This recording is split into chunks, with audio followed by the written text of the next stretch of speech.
하나님의 말씀은 마태복음 21장 1절에서 5절까지 말씀드리겠습니다. 마태복음 21장 1절에서 5절까지 말씀 제가 공부해 올립니다. 21장 1절은 저희가 예루살렘에 가까이 와서 감람산 벳박에 이르렀을 때 예수께서 두 제자를 보내시며 이르시되 너희 맞은편 마을로 가라. 곧 매인 나귀와 나귀 새끼가 함께 있는 것을 보리니 풀어 내게로 끌고 오너라. 만일 누가 무슨 말을 하거든 주가 쓰시겠다 하라. 그리하면 즉시 보내리라 하시니 이는 선지자로 하신 말씀을 이루려 하심이라. 일렀으되 시온 딸에게 이르기를 내 왕이 내게 임하나니 그는 겸손하여 나귀 곧 멍에 매는 짐승의 새끼를 탔도다 하라 하였느니라. 아멘.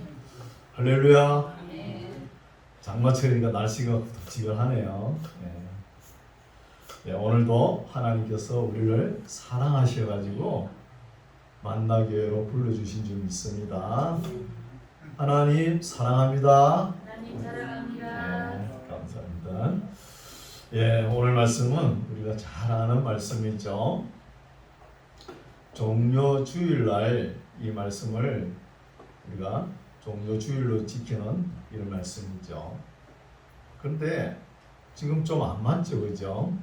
부활절이 4월달이니까 부활절 일주일 전에 종료주일로 지키지 않습니까? 그래서 여기도 보면은 예루살렘으로 예수님께서 입성하시는 말씀인데 엄밀하게 보면은 우리가 종료주일이라 그러면 주일날로 지키죠.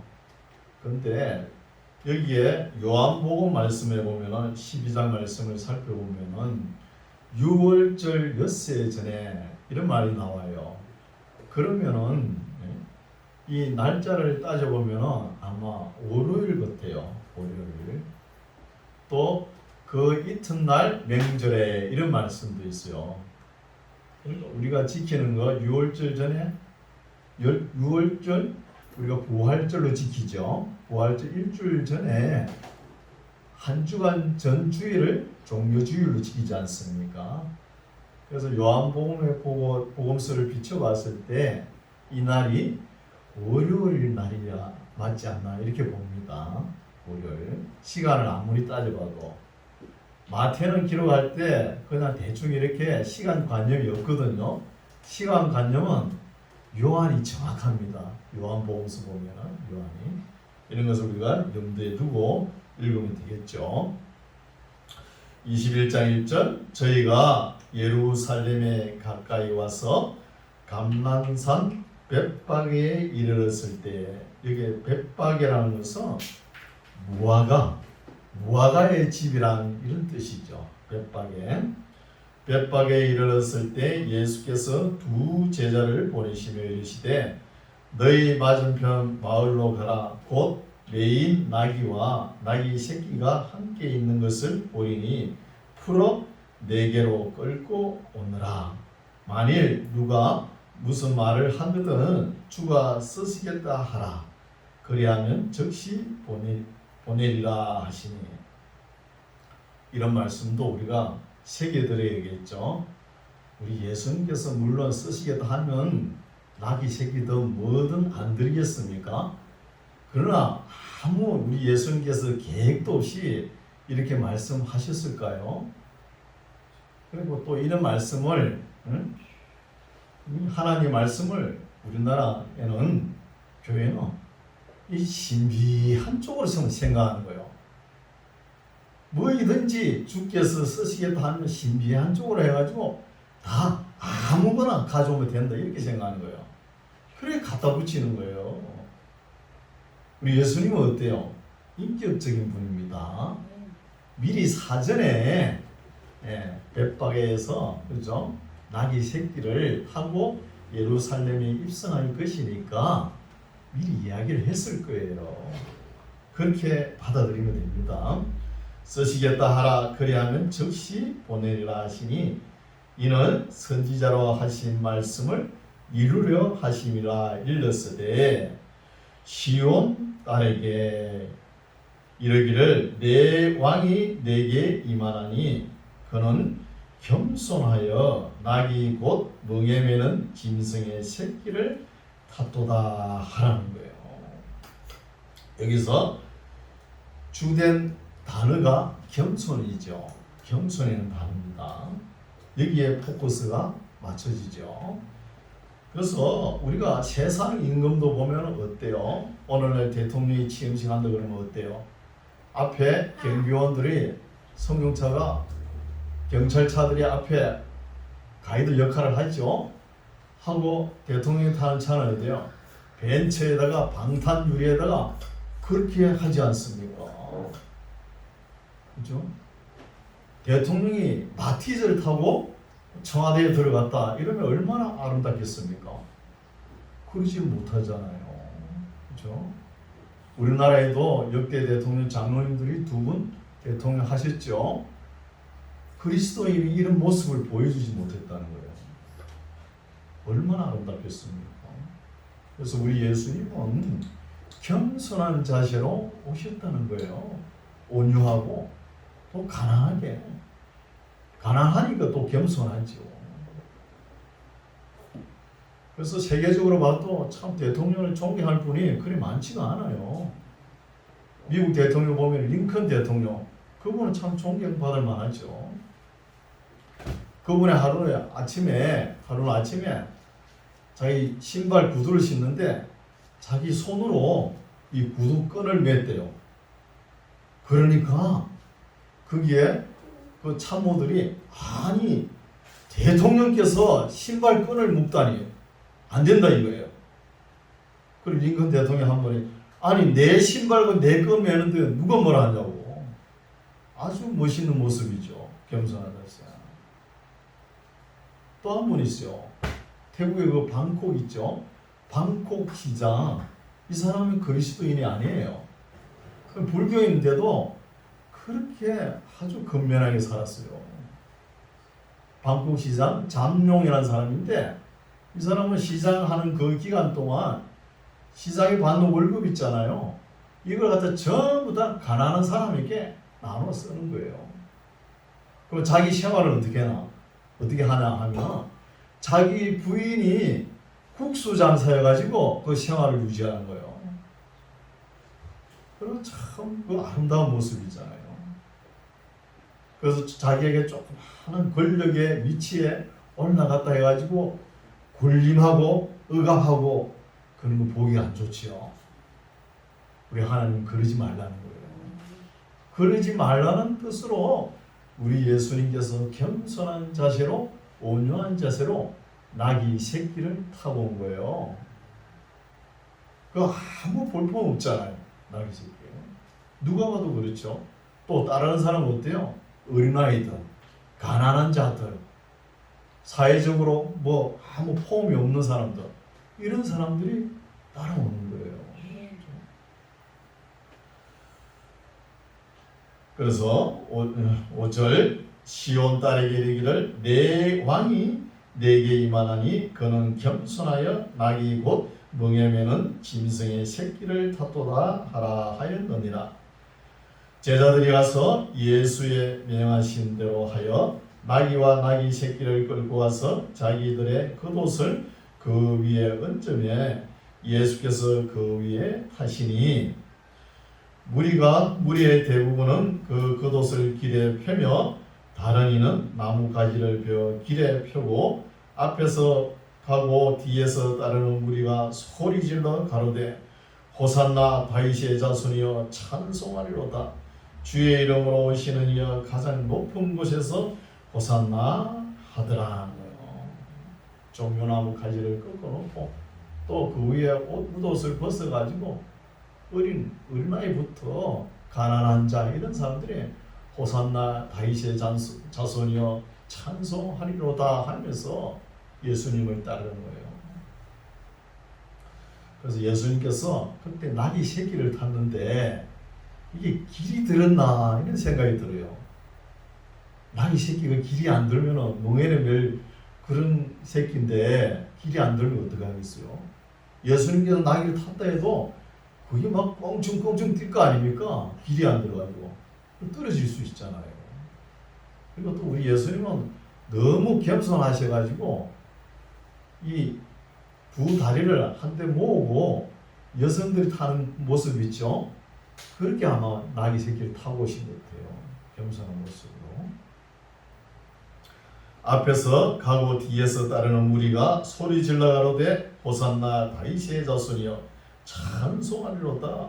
주의 이름으로 오시는 이여 가장 높은 곳에서 호산나 하더라. 예수께서 예루살렘에 들어가시니 온 성이 소동하여 가로되 이는 누구뇨 하거늘. 이 사람들은 누구예요? 종교 지도자들이 뭐야 이 사람? 응? 도대체 누군데 왜 이리 시끌벅적하냐 이 말이죠. 비웃는 말이죠. 비웃는 말. 그러면서 11절 무리가 가로되 갈릴리 나사렛에서 나온 선지자 예수라 하니라. 여기 갈릴리는 이방입니다. 완전 유대 혈통들이 사는 곳이 어디예요? 남쪽 유다 지역이죠. 유대 지역. 그리고 피가 섞인 곳이 어디예요? 사마리아 지역이요. 사마리아 위에 있잖아요. 갈릴리. 갈릴리는 아주 이방 중 이방이죠. 이방. 그래서 이 소리는, 이 말씀은 예수님을 빈정거리는 말씀이에요.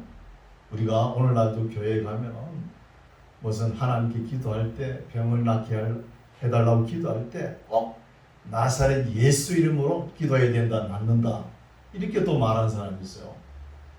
그걸 안 해도 나아요. 귀신이 예수 이름으로 하면은 알아요. 귀신이. 이때 당시에는 예수라는 이름이 너무 많았어요. 그래가지고 구별을 하면서 나사렛이라는 단어를 붙인 거예요. 붙였는데 빈정거리는 말이에요. 우리가 나다나엘 있잖아요. 나다나엘에게 예수님을 소개할 때, 예수님을 소개하니까 뭐라 그랬어요? 나다나엘이 나사렛에서 무슨 선한 것이 나겠나 이렇게 이야기하잖아요. 그러면 나사렛 이름이 좋은 게 아니죠. 아니 갈릴리에 가면은 예수님의 선교 본부에 있는 가버나움이 더 살기 좋았잖아요. 그때요. 갈릴리에서도 변방이라는 거예요. 나사렛이. 이런 뜻도 우리가 알아야 되겠죠. 12절 예수께서 성전에 들어가사 성전 안에서 매매하는 모든 자를 내어 쫓으시며 돈 바꾸는 자들의 상과 비둘기 파는 자들의 의자를 둘러 엎으시는 거예요. 둘러 엎으시고 저에게 이르시되 기록된 바 내 집은 기도하는 집이라 일컬음을 받으리라 하였거늘 너희는 강도의 구려를 만들도다 하는 거예요. 강도의 소굴로 만든다는 거예요. 그래서 우리 예수님 이름 옆에는 나사렛을 붙여도 다 좋지요. 좋아요. 그리고 뭐 있습니까? 그죠? 십자가를 붙여도 좋은 것이죠. 또 갈보리 붙여도 되잖아요. 갈보리 교회도 있잖아요. 갈보리 뜻이 뭡니까? 해골이에요. 해골. 해골 교회라 이래도 괜찮잖아요. 예수님 이름 붙이면. 근데 예수님 옆에다가 이런 십자가 갈보리 나사렛 이름 붙여도 다 좋게 되잖아요. 아름답게. 그런데 사람이 시원찮은 사람에게 다이아몬드, 그죠? 이런 거 한번 붙여보시오. 다이아. 그럼 사람들이 뭐라고 해요? 목에 걸치면 저거 유리다 그래요. 유리. 안 어울리는 것이죠. 안 어울리는. 그래서 예수님께서 이제 성전에 들어가니까 뭘 한다고요? 비둘기 팔고 물건을 사고 팔고 하는 거예요. 그걸 보시고 상과 의자를 뒤엎어버리는 거예요. 예수님께서 화가 나셨죠. 그러시면서 저희에게 이랬을 때 기록된 바 내 집은 기도하는 집이라 일컬음을 받으리라 하였거늘 너희는 강도의 소굴로 만든다는 거예요. 이런 말씀도 우리가 뒤에 배경을 좀 알아야 돼요. 어떤 배경이 있냐 하면은 디아스포라 유대인들이 다 흩어져 있었잖아요. 흩어져 있으면서 명절을 지키기 위해서 다 한 2달, 3개월 전부터 났습니다. 6월절, 7.7절, 초막절 3대 명절이잖아요. 이것을 지키기 위해 다 나서는 거예요. 그때 나설 때 빈손으로 옵니까? 하나님께 드릴 제물을 가져오지 않습니까? 예물을. 그때 아주 가난한 사람은 비둘기 2마리, 또 보통으로 사는 사람은 양이나 염소를 가져오고, 잘 사는 사람은 부자는 황소를 가져오는 거예요. 가져와가지고 그 명절날 들어가려고 하는데 트집을 잡는 거예요. 입구에서 종교 지도자들이. 그 비둘기를 보고 멀리서 그 먼 거리에서 가져왔으면 털이 몇 개 빠질 수 있잖아요. 이거 털이 빠져서 안 된다는 거예요. 양도 그러고. 그래서 어떻게 합니까? 다시 거기서 사야 되는 거예요. 그걸 매매하는 거예요. 또 하나님께 그건 성전시에 드려야 되잖아요. 헌금을, 예물을 드려야 되잖아요. 그러면 그때는 로마 화폐가 유행했거든요. 로마 화폐를 또 드리려니까 안 된다는 거예요. 히브리 돈 세게를 바치라는 거예요. 그러면 또 환전을 해야 되는 거예요. 환전하면서 환전료를 얼마나 많이 부채가 받는지 그걸 지적하는 거예요. 여러분 오늘날 또 교회에 그거 하죠. 남전도에 여전도에 뭐 교회 좀 자금을 마련하기 위해서 물건을 띄어다가 팔고 그러죠. 그거 어느 정도 하다가 말아야 됩니다. 그걸 갖다가 다 단계로 해가지고, 다 단계는 뭐예요? 중간에 단계가 많다는 거예요. 그 많은데 그거 다 중간에서 다 띄어먹는 거예요. 그걸 갖다가 권사님, 장로님들이 권장해가지고 심지어 목사님까지 동참해가지고 목회를 그만두지 않습니까? 그런 경우 허다하잖아요. 그리고 이 다단계를 누가 만들었냐? 악한 유대인들이 만드는 거예요. 저가 만들어 놓고 저건 안 하면서 꼭 나쁜 거는 영국에서 출발해가지고 미국을 통해서 유행시켜가지고 온 세계에 퍼뜨리는 거예요. 그런 악독한 짓을 하는 거예요. 그게 넘어가면 안 되는 거예요. 그래서 너희는 강도의 구례를 만드는도다 하시니라. 소경과 전언자들이 성전에서 예수께 나오매 고쳐주시니, 대제사장들과 서기관들이 예수에 하시는 이상한 일과 또 성전에서 소리질러 호산나 다윗의 자손이여 하는 아이들을 보고 분하여 예수께 말하되 저희의 하는 말을 듣느뇨? 예수께서 가라사대 그렇다. 어린 아기와 젖먹이들의 입에서 나오는 찬미를 온전케 하셨나이다 함을 너희가 읽어본 일이 없느냐 하시고 그들을 떠나 성 밖으로 베다니에 가서 거기서 유하시니라. 이 말씀을 병도 고치시고 그 바쁜 와중에도 소경을 눈을 뜨게 하고 전언자를 고쳐주시고 또 어린아이들은 예수님을 왜 따르는지 기록된 말씀에 따라서 따른다는 거예요. 이렇게 말씀하시고 나서 베다니에 가시는 거예요. 베다니는 위치가 어디 있냐면 예루살렘 지역에 감람산을 넘으면은 그게 베다니 마을이 있는 거예요. 베다니 마을 뜻은 가난한 자의 집, 겸손한 자의 집이란 뜻이에요. 여기 누가 살아요? 예수님의 친구 나사로가 있다는 거예요. 예수님은 이 나사로와 어떻게 친구 관계를 맺었는지 그거 모르겠어요. 예수님은 예루살렘에 예배드리러 오면 꼭 이 나사로 집에 거하는 거예요. 지금부터 나사로 집에 한 주간 거합니다. 출퇴근하는 거예요. 예루살렘 성으로 출퇴근합니다. 18절 이른 아침에 성으로 들어오실 때 시장하신지라. 이런 말씀도 예사로 읽고 넘어가면 넘어갈 수 있지만 뜻이 있습니다. 이른 아침에 성으로 예루살렘으로 들어오실 때 예수님께서 배가 고픈 거예요. 시장하시다는 거예요. 왜 배가 고플까요? 그 베다니에 있는 나사로 집에 가면은 그 형편이 뭐 넉넉하지 않죠. 그 마르다 마리아가 살잖아요, 같이. 근데 예수님은 혼자 같으면은 그 뭐 몇 개 먹을 수 있죠. 예수님이 한 번 움직이면 몇 명이 움직여요? 예수님의 12제자, 또 이 마리아 저 마리아, 살로메 수산나 몇 명이 되겠어요? 적으면 15명, 많으면 20명 정도 됩니다. 20명이 나사로 집에 가고 그 뭐 음식을 한번 해보세요.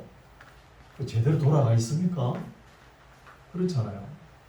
그래서 예수님께서 한 저녁에도 9시쯤 들어오면은 그 마르다가 묻습니다. 라피어 식사는 하셨는지요? 물으면은 내가 밖에서 먹고 왔다 그러는 거예요. 그리고 아침에 또 일찍 일어나가지고 일찍 나가시는 거예요. 일찍 나갈 때 또 마르다가 아침 저반은 드시고 가셔야죠. 또 묻는 거예요. 물으면 예수님께서 내가 일찍 성에 예루살렘 성에 볼 일이 있다 그러면서 나가는 거예요. 그런 분위기입니다. 이른 아침에 성으로 들어오실 때에 시장하신지라 이렇게 하는, 그때는 뭐 차도 있는 것도 아니잖아요. 맨 다 걸어 다녔잖아요. 걸어 다니는데 얼마나 배가 고프겠습니까? 시장하신지라. 19절 길가에서 한 무화과 나무를 보시고 그리로 가사 잎사귀 밖에 아무것도 얻지 못하고 나무에게 이르시되 이제부터 영원토록 내게 열매가 맺지 못하리라 하시니 무화과 나무가 곧 마른지라. 제자들이 보고 이상히 여겨 가로되 무화과 나무가 어찌하여 곧 말랐나이까. 다른 복음서에 보면은 여기는 마태는 곧 말라 죽었다 이렇게 표현을 하죠. 다른 복음서에는 그 이튿날 이렇게 말랐다 이렇게 나온 거예요. 또 누가복음서에 보면은 이 무화과 나무 보고 열매가 없으니까 찍어버리라 그러죠. 찍어버리라 그러지만 그 농장을 경영하는 사람이 내가 한 해를 갈고 닦아가지고 한 해를 더 기다려 주십시오 이렇게 이야기하는 거예요. 그래서 한 해 더 기다려 준다 이런 말씀도 있는 거예요. 똑같은 내용이지만 번역이 조금 다르죠. 그래서 여기서 우리가 상징적으로 좀 알아야 되는 거예요. 무화과는 이른 봄부터 여름까지 열매가 열리는 거예요. 여름에는 그렇죠? 여름에는 가을까지도 열리죠. 가을까지는 열매가 많이 열리니까 자라요. 그러나 작년 가지에서 나오는 이른 봄에 열리는 무화과는 큽니다. 그거 하나 먹으면은 요리가 돼요. 그게 누가 먹죠? 길 가는 사람들이 먹게끔 그렇게 하신 거예요. 근데 오늘날 어때요? 교회 모든 이벤트 행사 다 좋아요. 그러나 행사 끝나면은 열매가 없다는 거예요. 성역 무실이라고.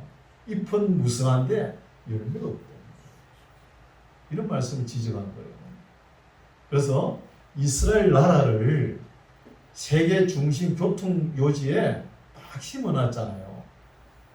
중국에서 출발해가지고 실크로드 비단길을 통해가지고 어디로 가요? 그리스 유럽으로 건너가는 길, 비앙 이그나티아 이런 길이 하나 있고, 또 하란에서 출발해가지고 이집트 가는 지중해 해안길 비아 마리스 이 길을 교통 요지에 심어놨잖아요. 근데 이스라엘 백성들이 그 하나님의 선교 사역을 잘 못하잖아요. 그러면서 이 열매 없는 무화과처럼 하지 말라는 거예요. 그런 뜻이 있습니다. 21절 예수께서 대답하여 가라사대 내가 진실로 너희에게 이르노니 만일 너희가 믿음이 있고 의심치 아니하면 이 무화과 나무에게 된 이런 일만 할 뿐 아니라 이 산들어 들려 바다에 던지오라 하여도 될 것이요. 이런 일은 없어요. 산을 들어 어떻게 던집니까? 이런 일 없는데 히브리어 수사학적 과장법으로 이렇게 표현을 한 거예요. 언어를 과장법으로. 그러면은 여기에 뜻이 뭐냐? 믿고 행하라는 뜻입니다. 믿고. 22절 너희가 또 기도할 때에 무엇이든지 믿고 구하는 것은 다 받으리라 하시니라. 이 말씀도 우리가 새겨드려야 되겠죠. 하나님께서 우리가 필요한 것을 알고 계시죠. 그러면 그걸 주시려고 하는 거예요. 주시려고 할 때 우리 마음에 어떤 마음이 오냐 하면 하나님께서 나에게 주실 것이다. 내 마음에 와닿는 거예요. 와닿을 때 내가 그걸 믿고 어떻게 기도하면은 다 받는다는 거예요. 그렇죠? 하나님께서 주시려고 하는 그 무엇인가를 내 마음 속에 먼저 비춰줍니다. 비춰주는 것을 내가 믿고 기도하는 거예요. 기도하면은 다 받을 수 있다는 거예요. 이렇게 해석하면 돼. 그걸 갖다가 기도원 파들 어때요? 기도원에 가면 생떼를 쓰라. 다고다고 생떼를 쓰라는 거예요. 하는 생떼를 쓴다고 주는 거 아니에요. 다만 기도하면서 낙심하지 말라는 거예요. 낙심하지 말라는 말입니다. 23절 예수께서 성전에 들어가 가르치실 때 대제사장들과 백성의 장로들이 나와 가로되 너가 무슨 권세로 이런 일을 하느뇨? 또 누가 이 권세를 주었느뇨? 예수께서 대답하시되 나도 한 말을 너희에게 물으니 너희가 대답하면 나도 무슨 권세로 이런 일을 하는지 이르리라. 우리 예수님의 참 지혜 있는 말 대답이죠. 우리가 이걸 좀 배워야 돼요. 오늘날 이단 사이비가 그렇게 날뛰잖아요. 그때 와서 뭐 진리를 하나 물어봅시다 하면서 접근하는 거예요. 거기에 선뜻 대답하면 안 되는 거예요. 예전처럼 나도 하나 물어보겠는데 그러면은 거기에 내가 묻는 말에 대답을 하면은 나도 무슨 일로 이렇게 하는지 대답하겠다. 이런 지혜가 있어야 되는 거예요. 그러면 앞으로는 참 어렵게 되겠죠. 반드시 이단들이 이렇게 접근하는 거예요. 25절 요한의 세례가 이제 예수님께서 말씀하시죠. 요한의 세례가 어디로서 왔느냐? 하늘로서냐? 사람에게로서냐? 저희가 서로 의논하는 거예요. 말을 맞춰야 되겠죠. 저희가 누구죠? 대제사장들과 장로들이 의논을 맞춰가지고 예수님한테 답변을 해야 되잖아요. 언어나에 가로되 만일 하늘로서라 하면 어찌하여 저를 믿지 아니하였느냐 할 것이요 만일 사람에게로서라 하면 모든 사람이 요한을 선지자로 여기니 백성이 무섭다 한다는 거예요. 이때 요한은 누구죠? 세례요한. 세례요한이 왔을 때 회개하라 천국에 가까웠느니라 했죠. 이것이 어디서 왔느냐는 거예요. 그래서 지금 대제사장과 장로들이 딱 걸려들었죠. 양도 논법에 걸려드는 거예요. 양쪽에 칼날이 서가 있다는 것이죠. 좌우로 피할 길이 없는 거예요. 어찌든 간에 답을 해야 되는 것이죠. 우리 예수님은 미가 뚫혀 있거든요. 이런 갈 길도 예수님께서 말씀하시는 거예요. 그래서 우리가 보면은 세상적인 성전세 가이사에게 바칠 거 세금 있잖아요. 가이사에게 바칠까 말까 이것도 그렇죠. 바친다 그러면 로마 앞자리가 되겠고 바치지 말자 그러면 율법을 어기게 되잖아요. 이런 것이죠. 어디로 갈 수 없게끔 바로 피할 수 없게끔 그렇게 말을 만들죠. 예수님께서. 27절 예수께 대답하여 가로되 우리가 알지 못하노라. 모르는 게 맞죠. 어떻게 피할 길이 없는데 못하노라 하니 예수께서 가라사대 나도 무슨 근세로 이런 일을 하는지 너에게 이르지 아니하리라. 그럼 어때요? 대화가 피장파장이죠. 똑같이 된 거예요. 그래서 이렇게 끝났는가 생각했는데 예수님께서 역공격하죠. 보십시다. 그러나 28절 그러나 너희 생각에는 어떠하뇨? 한 사람이 두 아들이 있는데 맏아들에게 가서 이르되 오늘 포도원에 가서 일해라 하니 대답하여 가로되 아버지여 가겠소이다 하더니 가지 아니하고 둘째 아들에게 가서 또 이같이 말하니 대답하여 가로되 실소이다 하더니 그 후에 뉘우치고 갔으니 그 둘 중에 누가 아비의 뜻대로 하였느뇨 묻죠. 그러니까 가로되 대제사장과 장로들이 가로되 둘째 아들이니다 딱 걸려들었죠. 그렇죠? 그래서 예수께서 저희에게 이르시되 내가 말이야 진실로 너희에게 이르노니 세리들과 창기들이 너희보다 먼저 하나님의 나라에 들어간다는 거예요. 이때 대제사장과 장로들이 그때 최고 종교 지도자잖아요. 지도자가 하나님 나라에 먼저 들어가는 것이 아니라는 거예요. 누가 먼저 들어간다고? 세리와 창기가 먼저 들어간다. 그 이유가 있죠. 32절입니다. 왜 먼저 들어가는지? 요한이 의의 도로 너희에게 왔거늘 세례 요한을 보고 해야죠. 왔거늘 너희는 누구죠? 대제사장과 장로들 너희는 저를 믿지 아니하였으되 세리와 창기는 믿었으니 너희는 이것을 보고도 종시 뉘우쳐 믿지 아니하였다는 거예요. 이걸 지칭하는 것이죠. 이제 여기서 예수님께서 끝나지 않죠. 한 대 더 맞아야 돼요. 이 지도자들. 그러면서 33절 말씀하시죠. 다시 내가 한 비유를 들어가 이야기하겠다. 한 집 주인이 포도원을 만들고 산울로 두르고 거기 접자는 포도접틀을 구유를 파고 망대를 짓고 농부들에게 새로 주고 타국에 갔다는 거예요. 그럼 이스라엘 땅에 가면은 키부츠라고 있죠. 농장 주인이 농장을 세를 받고 빌려주는 거예요. 빌려줄 때 산 울타리를 치고 망대를 세우고 포도즙틀을 만들어 가지고 빌려주거든요. 그 이야기를 하는 거예요.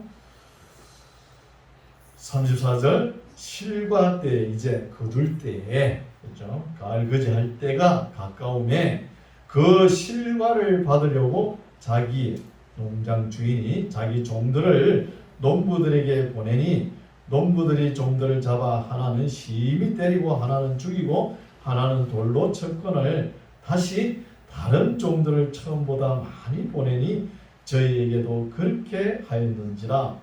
후에 자기 아들을 보내며 가로되 저희가 내 아들은 공경하리라 하였더니 농부들이 그 아들을 보고 서로 말하되 이는 상속자니 자 우리가 죽이고 그의 유업을 통차지하자 하는 거예요. 하고 이에 잡아 포도원 밖에 내어 쫓아 죽였느니라.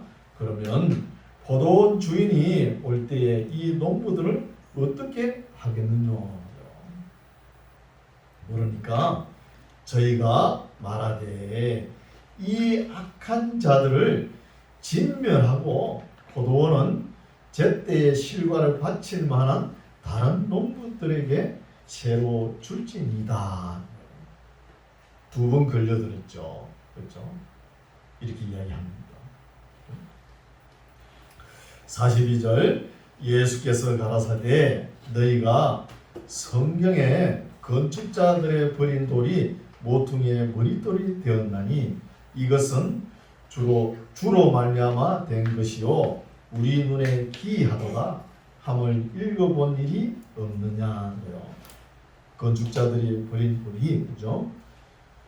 모퉁이의 머릿돌, 우리 예수님을 나타내죠. 이 말씀은 시편 118편 22절에 있는 말씀이죠.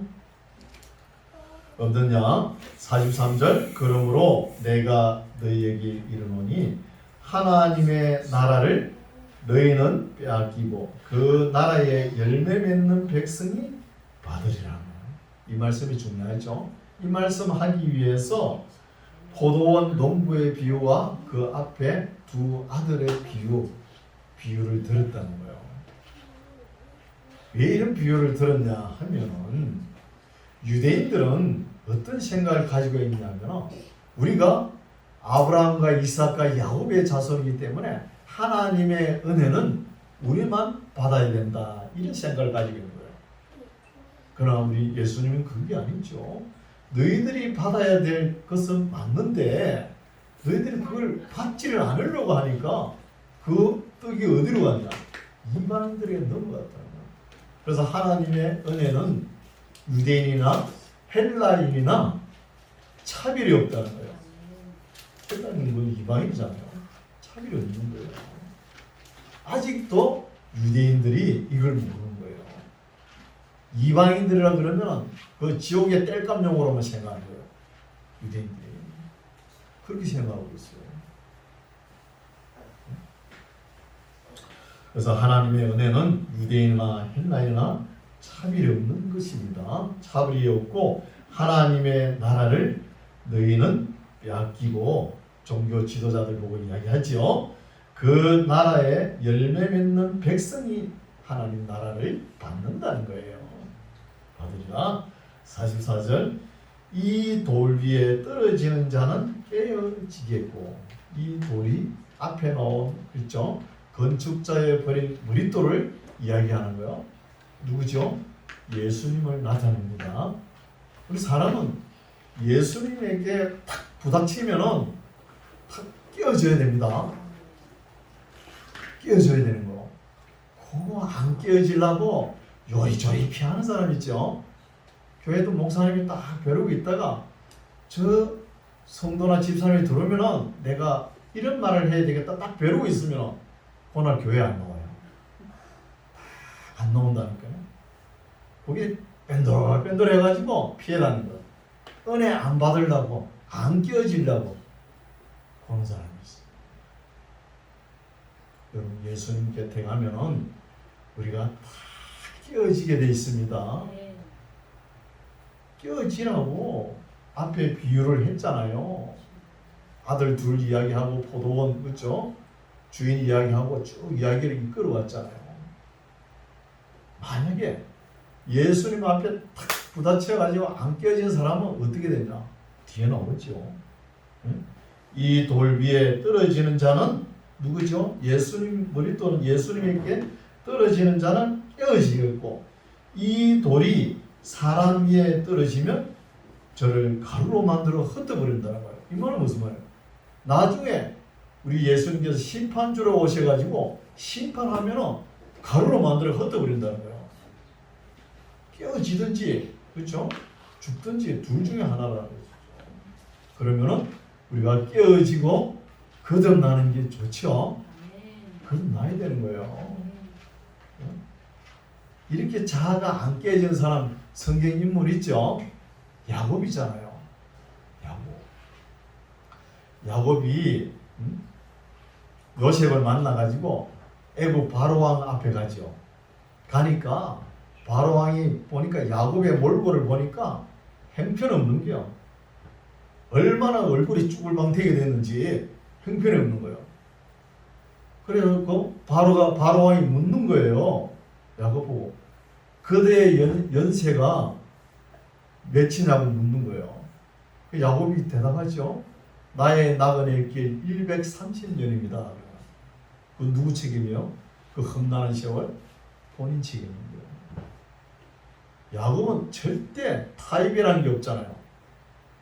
절대 자기 손아귀에 들어온 거는 절대 안 묻습니다. 그거 손을 펴려고 하나님께서 130년 동안 기다린 거예요. 맨 나중에 베냐민 하나 내가 놓으면 놓으리라 하는 거예요. 그때 놓으니까 이제 참 성령께서 인도하는 삶을 살아가지 않습니까? 우리가 지식가 버트란드 러셀이라는 사람이 있어요. 이 사람이 나는 왜 그리스도인이 아닌가 이런 책을 써가지고 불티나게 팔렸어요. 이 사람은 예수님의 교훈 말씀 성경을 읽고 나는 도저히 이 말씀을 지킬 자신이 없으니까 나는 그리스도인이 되지 않는다. 지킬 자신이 없으니까. 내가 사랑하는 가족도 일평에서 살면서 사랑하지 않는데 원수를 어떻게 사랑하냐? 예수님을 안 믿으려고 하는 사람은 못 믿을 증거들이 많습니다. 많아요, 성경에. 우리가 오병이어 사건 이렇게 받아들일 수 있어요? 오병이어 사건? 아니 물고기 2마리가 하고 떡 5조가리 하고 어떻게 5,000명을 먹일 수 있습니까? 이해가 안 되는 것이죠. 이성으로는 이해할 수 없는 거예요. 초월적인 사건이기 때문에 이해할 수가 없는 거예요. 그렇다고 머리가 좋은 사람이 예수 잘 믿어요? 아니에요. 착한 사람이 잘 믿어요? 아니에요. 악한 사람이 잘 믿어요? 아니에요. 초월적인 사건을 이성적으로 믿으려니까 안 되는 것이죠. 초합리적인 사건을 합리적으로 해석을 하려면 안 되는 거예요. 이거는 하나님께서 어떻게 말씀하셨죠? 이게 믿어지는 것이 복이라는 거예요. 믿어지는 것이 선물이라는 거예요. 그럼 우리 오병이어 사건 믿어져요? 안 믿어져요? 믿어지는 거예요. 아무나 믿어지는 게 아닙니다. 이런 말씀을 하고 싶은 것이죠. 그래서 이 돌 위에 떨어지는 자는 깨어지겠고 이 돌이 사람 위에 떨어지면 저를 가루로 만들어 흩뜨리라 하시니 대제사장들과 바리새인들이 예수의 비유를 듣고 자기들을 가리켜 말씀하신 줄 알죠? 알면은 회개해야 되잖아요. 회개는 안 하고 어떻게 합니까? 46절 잡고자 하는 거예요. 예수님 잡아 죽이려고 하죠. 잡고자 하나 또 무리를 무서워하니 이는 저희가 예수를 선지자로 알미었다는 거예요. 또 예수님을 따르는 무리들도 겁도 나고 예수님이 그동안 행하신 표적과 기사와 이적이 있잖아요. 그런 거 보면 또 겁이 나는 거죠. 그리고 이렇게 눈치만 보는 것이 그 시대의 종교 지도자들이에요. 책망하는 것입니다. 그들보다 세리와 창기가 하나님 나라에 먼저 들어간다. 그럼 먼저 믿었다고 뭐 자랑할 거 아닙니다. 항상 경건의 자세는 잃어버리면 안 되는 거예요. 목회자들이 타락을 해가지고 그렇죠? 이성적으로 타락을 해가지고 성적으로 타락을 해가지고 얼마나 추태를 부립니까? 그 경건한 모습을 끝까지 안 지켜나가는 거예요. 예, 오늘 말씀은 여기까지인데 하나님의 말씀을 바로 들으면은 반드시 깨어지게 되어 있습니다. 말씀을 제대로 안 들었다는 거예요. 깨어지면 깨어지면 어떻게 합니까? 거듭난 삶을 살아가는 거예요. 거듭난 삶이 하나님의 육신 육군의 말씀대로 살아가는 거예요. 이게 진리입니다. 진리는 단순한 거예요. 문자적입니다. 성경을 오늘 너무나 뻥튀기를 해놔가지고 해석을 해놔가지고 본문의 말씀이 안 보이게끔 해놔버렸어요. 진리는 간단한 거예요. 문자적. 말씀을 읽고 이해가 되면은 실천하면 되는 거예요. 맨날 그 파고 들어가지고 언제 실천하기로. 그렇죠? 이런 것은 문제가 됐죠. 우리 만나게 성도님들은 하나님 말씀을 바르게 진실하게 성실하게 알고 우리 삶 속에 잘 옮겨서 하나님의 뜻과 영광이 우리 삶 속에 나타나기를 바랍니다. 아멘. 기도하겠습니다. 하나님 아버지 감사합니다. 저희들 무지한 데다가 오해도 많고 고집과 편견으로 욕심도 있고 이리저리 믿지 못할 저희들이지만 성령께서 감동 감화하셔서 성경 말씀이 믿어지게 도와주심을 감사합니다. 항상 믿음으로 살고 믿음으로 행하고 믿음으로 기도하고 낙심하지 아니하고 의심치 않는 하나님의 일꾼들이 다 되게 하옵소서. 예수님 이름으로 기도드립니다. 아멘.